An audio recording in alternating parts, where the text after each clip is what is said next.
Good afternoon, everybody. This is Snippet 5, the last of the snippets to help and reinforce what has gone out as a letter today, and I hope you've received it. My name's Brian Irwin, and over the next, what was probably going to be 30 minutes, so the longest of the snippets, I hope to inform you a little bit more than I could do in the letter that I sent out earlier today. So, what you need to know as a parent, carer or student, this is the focus of this particular snippet. So let's go through this as quickly but not as rushed as we need to be so that you can actually be informed. And please be advised that this particular PowerPoint will also go up onto the website as well. So if you want to actually pause and reflect on anything I said, and if you want to ask any questions, we'll come on to later how you can actually email or actually post a particular request for further information. So just a reminder, that's our website link for the reopening. All of our information is down below in that www.kscs.org.uk reopening info link. So please look at that, and there are particular snippets there that are still very, very relevant that if you haven't read, please do so. So let's crack on. So what does this snippet expand more than the letter? Well, let's just go through. There's going to be an introduction in 2 parts from myself. I'm then going to sort of begin to actually unravel what the day will look like for your child or your children inside Stimpson Community School. So it'll go through the start of the day, during the day, standards expectations that we will have no negotiation about, at the end of the school day, and other matters. If you have not received the letter for whatever reason, I urge you to visit the particular link below, and the letter should be now posted onto our website so that nobody should be disadvantaged. So, first part of the introduction. What I've got to say is true anywhere. There is absolutely no way I would promise you there is a totally risk-free environment to your child, your children, and that is deliberate in saying that because life is like that. So I'm going to start with that because I think somewhere within the public we've got to actually sort of account for ourselves in a way that's actually is true, but also needs to be actually demystified in terms of that. There are risks, and we're talking about COVID, but there are risks beyond that. Does your child trip up? What happens to that? What happens if they bump the head, etc.? I think you follow my gist in terms of that. What's really important is the government is, and we are very clear, that students have to return to school from September the 3rd. That's Thursday, September the 3rd, from 8:25 to 8:45, and unless they're unwell, then there should be no reason for you actually to return to school, or your child to return to school. Okay, so what are the 5 things that we're doing as a school? Well, I've got hand sanitizer, antibacterial spray. We'll come into more detail as we go through this particular presentation. So these I'm just going to actually quickly gloss through because they've been touched upon in other snippets if you've read them or watched them. We can't have shared equipment being used across students between lessons, so they will be cleaned between lessons. I'm talking about PE and art. Computer rooms, movement and classrooms will come on to as well, but just to reassure you that computer rooms, there is a specific layout arrangement that reduces the risk significantly. Visitors, unfortunately, as parents, and I'll come on to this later, as I will say throughout this particular presentation, unfortunately, unannounced meetings will not be actually tolerated unless it's an absolute emergency. And most things will be via telephone or virtual meeting. Social areas, entrances and exits, again, and food facilities will all be explained later in this presentation. What's really important in this particular slide is that what Stimpson Community School does is going to be different to School A and School B down the road and School C and D nationally. We have shared our risk assessment with the local authority that have in turn looked at it from the health and safety experts, and it has been approved. What's important to say is please do not compare us to any other school, because we will have different approaches. And it's important as parents and as carers, you understand our approach is going to be different to another school because of the geography, the localised situation, the staffing and other factors that we've had to take into account. So what about the start of the day? We've talked about normal attendance and punctuality. So if like my daughter, she's been getting into some rather poor habits over the last 3 or 4 weeks, she's now getting into a routine where she's getting up on time so she's ready for school, and I urge you to do that the same with your children. There has been some habits that they've fallen into and they need to readjust. I'm going to go through the entrance and exits at the start of the day when students arrive, so let's follow that in a few minutes time. Full uniform is expected. Face masks will have to be removed inside the school. That is government guidance, but some staff may well be permitted to wear face shields due to their medical condition or the nature of their work. Please be aware of that. You will have your own cycle area, actually close to your entrance and your exits, so that there is not the actual mixing of bubbles. And there will be the daily welcome from staff involved in your year group, both at the start of the day and at the end of the day. Signage will be up, so don't worry if you don't actually quite understand how things are working, but there will be signage to welcome you, to guide you, so that you know where you need to go. And what's really important is once you arrive inside the school, there will be no access to the canteen or mixing of students, but there will be staff on hand in classrooms from 8:30. So if you arrive at 8:30, you will be expected to go straight to your classroom and wait whilst others arrive between 8:30 and 8:45.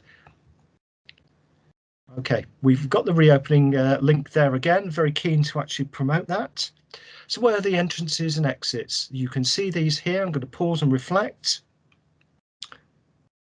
Yes, year 11 and year 9 will share an entrance, but they will be separated physically, both by time and by bollards, but the rest of it will be dedicated entrances. The gates will not be opened any sooner than that. So as a parent, there will not be initially the breakfast club at all until we actually get through the start of the term. So please do not send your child in any sooner than 8:25 or there or thereabouts, because the school will not be open. So let's move on to during the day. We've started with the start of the day, how that's going to start. So let's actually look at the rest of the day. There is a revised school of the day. We've tried to keep this as normal as possible. I hope you appreciate what we've done, but there are some tweaks. We'll come on to that in the next slide. Done is actually ensured that whenever we've actually had to make a tweak, that this is not just about COVID, but it's also about enhancing the school as well. So it's not just a reaction. There will be staggered split lunches, and we'll come on to that in a moment. There will only be one opportunity to have food initially. Please bear that in mind. This will be at break 1. It will be a grab and go service. What that means is a food provision that will have a mixture of hot and cold that they can actually eat instantly and retain whenever they actually want to have it during the rest of the day. The provision of food we will actually look at as we move forward, and I'll talk about that a little bit later in the actual snippet as we go along. Unfortunately, no cash will be handled inside the schools. Therefore, if your child comes to school with money, you need to make sure that you do top up your child's parent pay account, food account, well in advance. We talked about the night before, and I've got to be quite candid here. As a parent myself, I've got caught out many a time where the school has phoned me and said, "You're right down to the bare bones, Mr. Irwin. Please, can you top up your child's sort of food provision, and I've had to do that. But you're going to have to understand we're not going to be switching on those reval machines under government guidance. So parent pay will be the actual way forward. We will be launching a pre-book system after reopening, but I felt it was too much to ask and too much change instantly. So that will be either week 2 and week 3. But what I really want to make clear is that no child will go without food if there is a mistake, and I've made them as a parent, and you've forgotten to put the money on the account. I wish to reassure you that will be the case, that they will get the food regardless. I've talked about staffing in the classrooms from 8:30, and basically what's really key on this number 6 point is that students will move and staff will remain where that's possible during the school day. That's quite important. It is acceptable for students to move between corridors, even if it's different bubbles, and we'll come on to one-way systems in a moment, but it's far less a risk than it is for staff to move in all sorts of ways. And we've looked at this, and that has been approved by the local authority and their risk assessment. Here is the school day. So we have the same amount of lessons. I'll come on to lesson 6 in a moment. Lesson 1, lesson 2, slightly shortened lessons to put into place what is break 1 and a break 2.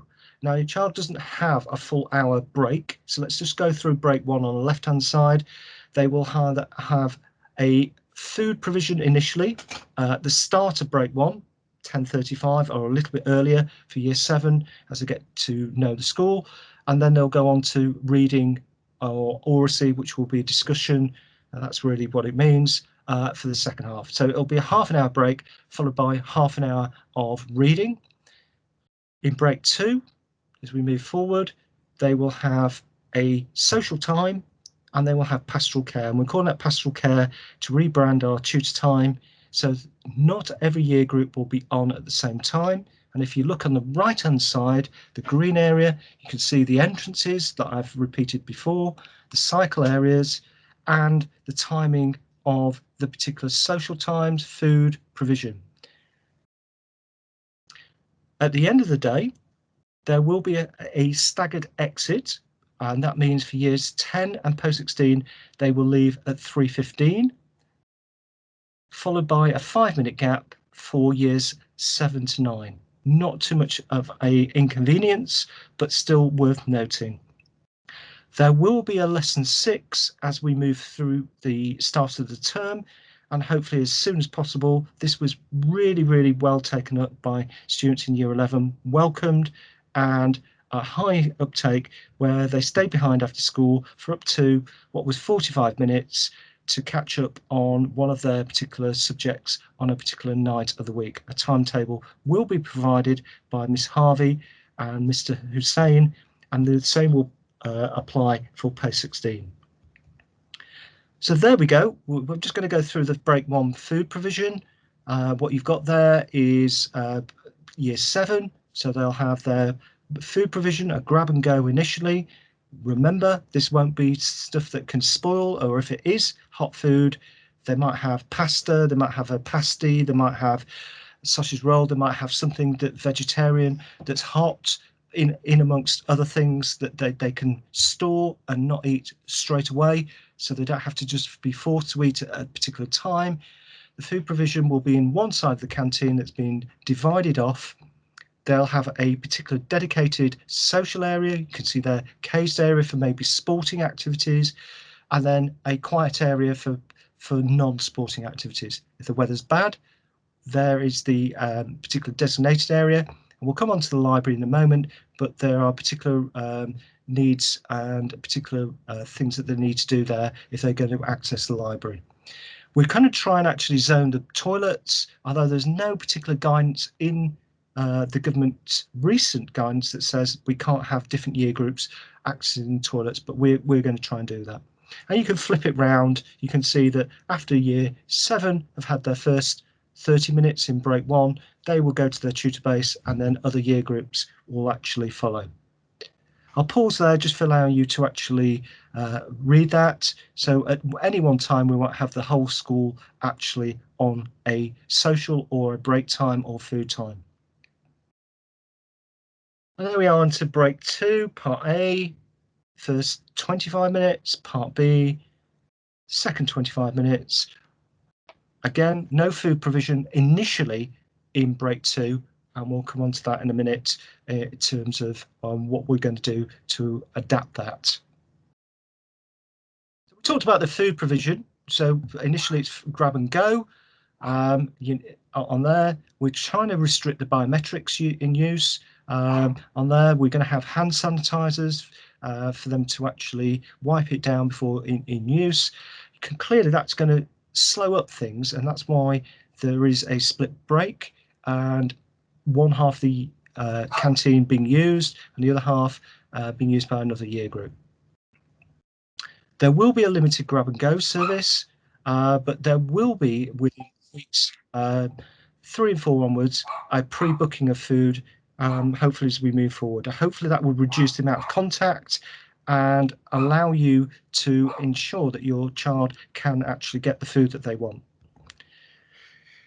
As we move through the autumn term, the actual food provision, I'm hoping, will move away from a grab and go, which isn't a cold service, and I want to reiterate that, but actually something that actually might be a hot meal service for a particular year group on a particular day. And then as we get towards the end of the half term 2, I'm hoping that we could go back to what we've enjoyed, which is a break 1 and break 2 service. Now I'm going to pause there. My dog in the background is barking, and apologies for that. I did try and actually appease her before actually doing this presentation. So if this annoys you, I really am sorry. There's nothing I can really do. It's obviously somebody's walking by, but I hope you appreciate that annoyance can be overlooked. So other matters. If your child becomes unwell, snippet number 4 on our website actually becomes quite crucial, and I actually do urge you to read and watch that as it explains the track and trace process. Please do that. What's really important is that you understand that we need to have 2 live contacts minimum, and those live contacts are actually contacts that we can access, and somebody's going to pick up if your child becomes unwell. It's really, really important that is the case. Cleaning and sanitisation and hygiene, we're going to actually ensure in 2 parts that there is additional cleaning of classrooms during the day and at the end of the day, as we normally do, but staff have got their own PPE pack of antibac wipes, spray and other PPE equipment. There will be one-way systems put in place to control student movement, and we'll come on to that in the next slide.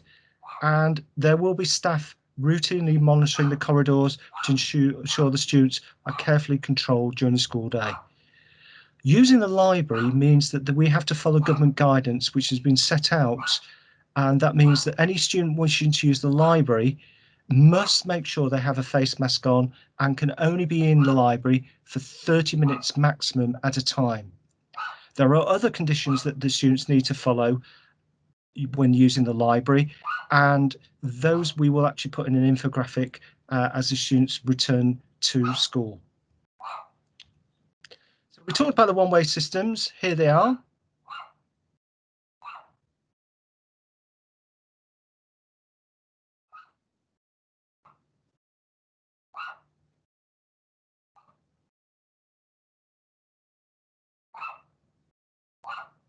So let's move on to standards and expectations, and apologies, my dog isn't going to actually stop barking. I think she's actually concerned about something that's out there.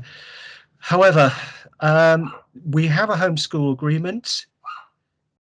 If your child cannot adhere to that homeschool agreement and do deliberately breach what we consider to be health and safety, there will be significant consequences. I'm sure that we are talking about 0 to minimum of students. However, you need to actually ensure that your child understands how serious this is in terms of reducing the concerns that might be raised by other people, but also ensuring everybody's safe. Previous snippets can be found by visiting the particular website below. And there is the homeschool agreement.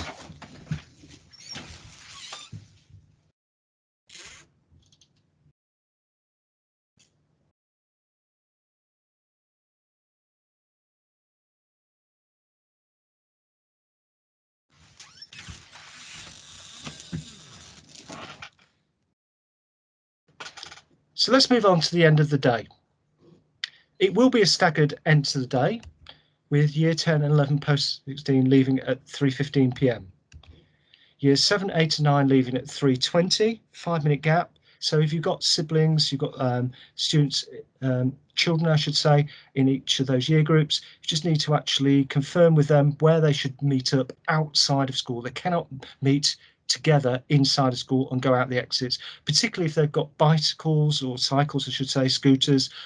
They will be directed out into one of the entrances or exits I should say at the end of the day.